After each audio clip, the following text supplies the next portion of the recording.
आपण कालच्या व्हिडिओमध्ये पाहिलं मॅन्युफॅक्चरिंगपेक्षा आपल्याला मार्केट का महत्त्वाचं आहे, कारण की मार्केटशिवाय आपला बिझनेस कधीही सक्सेसफुल होऊ शकत नाही. तर आजच्या व्हिडिओमध्ये बघणार आहोत की मार्केटसोबत आपल्याला कस्टमर पण किती महत्त्वाचं आहे. कारण की आता बघा मोठे मोठे मॉल झालेत, तर त्या मॉलमध्ये आपण नेहमी जातोच ना, तर गेल्यानंतर तिथे तुम्हाला इज्जत भेटते का हो? भेटते का इज्जत? फक्त तिथं तुम्हाला बास्केट दिली जाते, ती बास्केट घ्यायची, आपण आपलं सामान काय असेल ते घ्यायचं, काउंटरवर यायचे, बिल पे करायचं आणि तिथून लगेच निघून जायचं. तिथं तुम्हाला आजपर्यंत कुणी चहा विचारला आहे का? तुमचं नाव तरी लक्षात आहे का? तुम्ही एवढ्या वेळेस तिथं मॉलमध्ये जाता, कधी तुम्हाला विचारलं आहे का तुमचं नाव हे ना ताई, तुम्ही मागच्या वेळेस आले होते ना?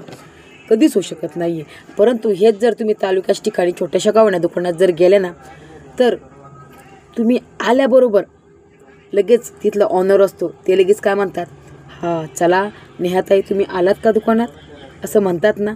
मग आपल्या कस्टमरला पण आनंद वाटतो का रे बाबा, की आपलं नाव या काकांच्या लक्षात आहे बरं का. आपण मागच्या वेळेस मोबाईलचं कवर इथून नेलं होतं आणि ते लगेच ऑनरला लगेच रिप्लाय देतात की मी इथून नेलेलं कवर इतकं छान होतं ना का बस. हे ऐकताच जो मालक असतो ना, त्याच्या हृदयातील जो आनंद असतो ना, तो कुणीच बघू शकत नाही आणि सांगू पण शकत नाही.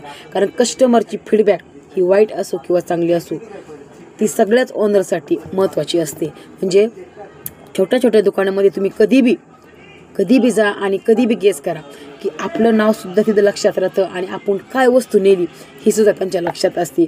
म्हणजे तिथे तुम्हाला लगेच म्हणतात ताई बसा चहा घ्या. तुमच्याबरोबर एखादा मुलगा असं बारीक, त्याला छोटीशी काय म्हणा कॅडबरी ते देतात की नाही. म्हणजे हा फरक असतो, डिफरंट असतो बघा.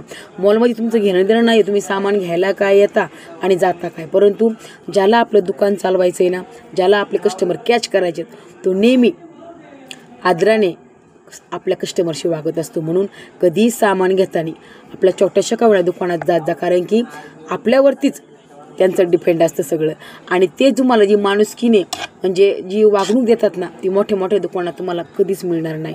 म्हणून आपल्याला तुमच्याबद्दल तुमची पण मला कमेंटमध्ये सांगा की तुम्हाला जरी असं कोणत्या दुकानात गेलं वाटलं असेल ना, तरी पण मला कमेंटमध्ये नक्की सांगा की तुम्ही गेस काय केलेलं आहे. कारण की आम्ही जे अनुभवले ना हैदराबादला, ते तुम्हाला आम्ही सांगतो ह्या व्हिडिओमधून.